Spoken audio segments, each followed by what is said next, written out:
Hey, the Rush thing, like fast-paced rock. No, like Rush.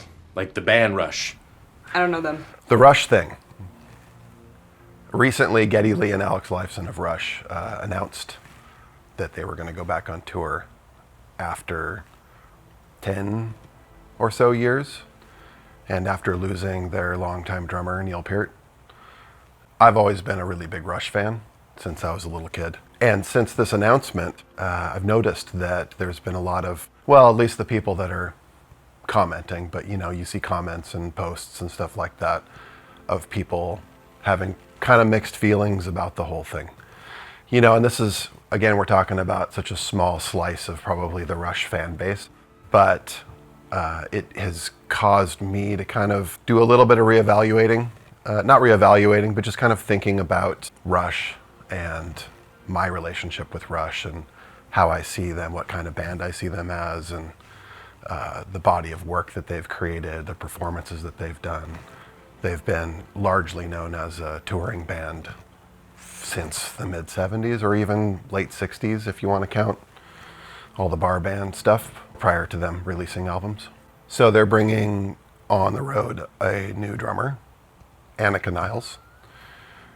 And I think everybody unanimously that knows anything about her knows that she's a great drummer and has a lot of experience drumming with different bands or artists, whatnot. But Rush is a little bit different of a band than most rock bands, I think.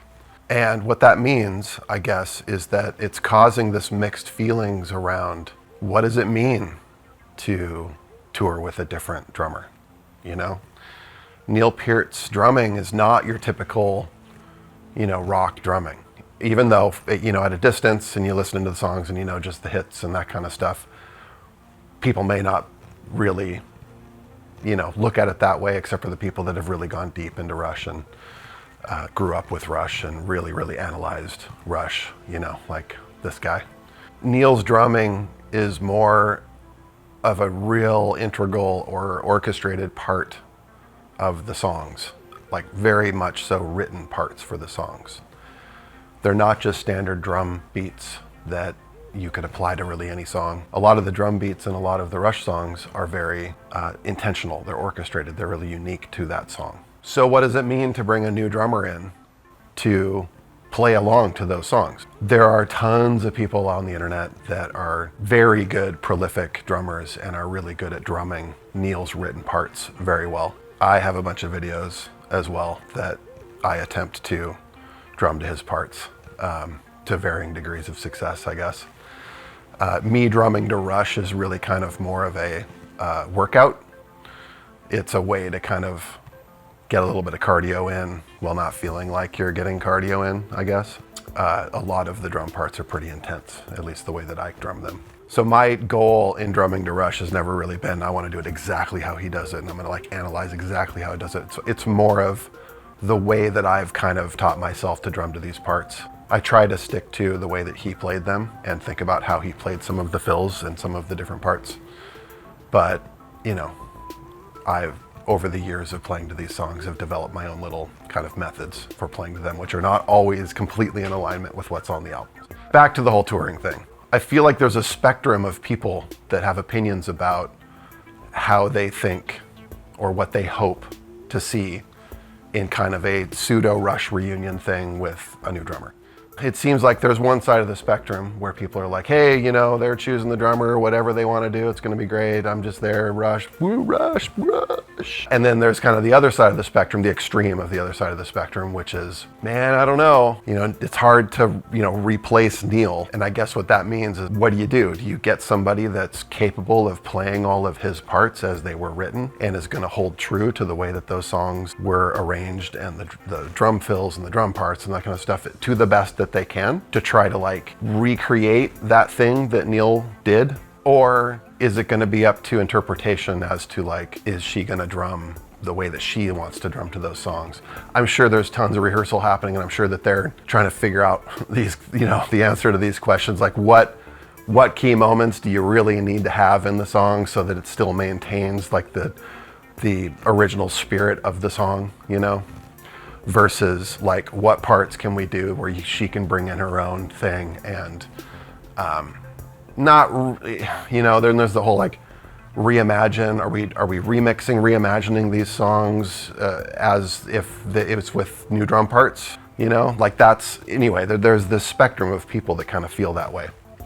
I think I land definitely more on the side of like, I have a tremendous respect, obviously, for those drum parts that he wrote and performed.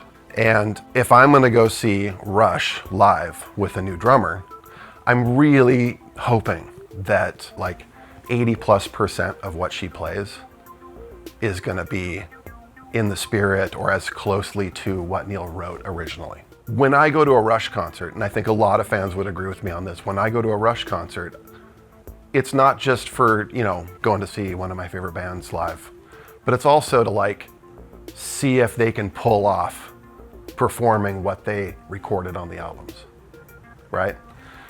And I feel like there's probably a lot of people that don't feel that way about it. You know, I have a family member that is also a really old Rush fan. He's really more of a fan of the pre-80s Rush stuff. That's kind of when he stopped listening, was around Signals, I guess. And he's really kind of excited to like see how they incorporate a reimagining of some of those classic songs with a new drummer. Like almost looking forward to what new spin they're gonna put on those songs. Kind of imagining or hoping even that they're different than how they were originally recorded, right?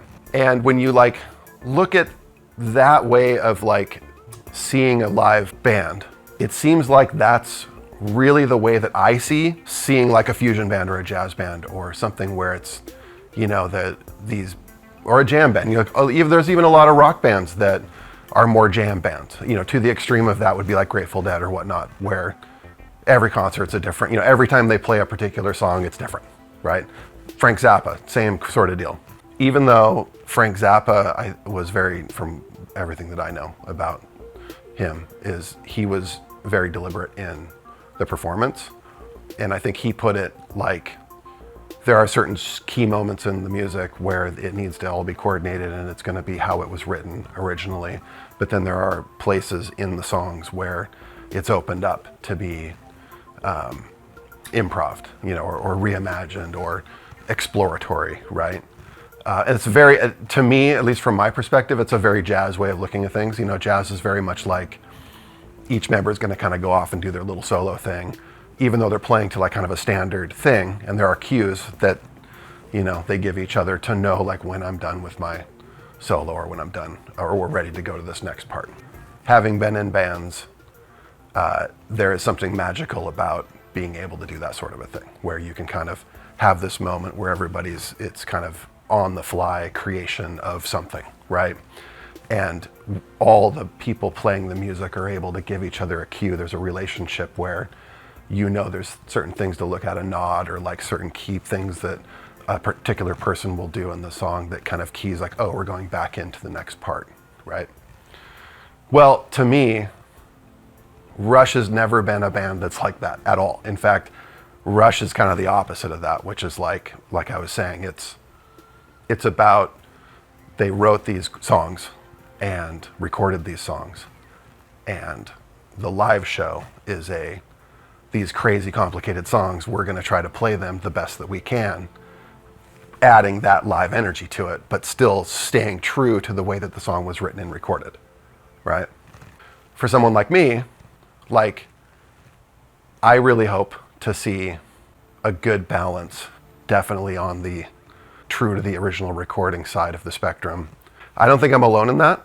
And I think that given like every Rush concert I've ever been to, the amount of air drummers there are in the audience, Geddy and Alex and even Annika Niles, they have to know, like that's a big part of the show people are going to go see. It's having those cues and being like doing those air drums and having that moment of connection with the live music that's happening, right?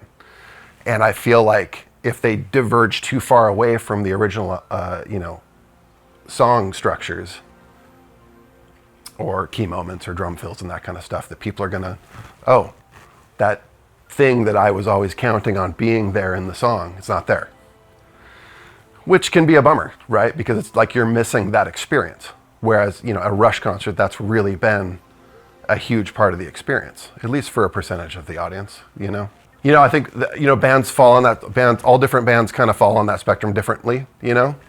I would put Iron Maiden into the category of like, the couple times I've seen Maiden, they pretty much play it like the album. I mean, there's little things here and there that are improv, just like with Rush. But for the most part, they're staying true to the parts that were written for the album, right? Those are just kind of my thoughts on this whole thing. I have tickets to see them here at Climate Pledge in Seattle. And boy, were those tickets expensive. So anyway, that's really all I wanted to say. I'm excited. It'll be interesting. I have hopes, but I'm trying not to get too worked up about expectation and to just take it as it comes. I'm really excited that my kids get to see them because I was thinking that they were never going to, you know, be able to experience that. So that's cool. Have a nice day.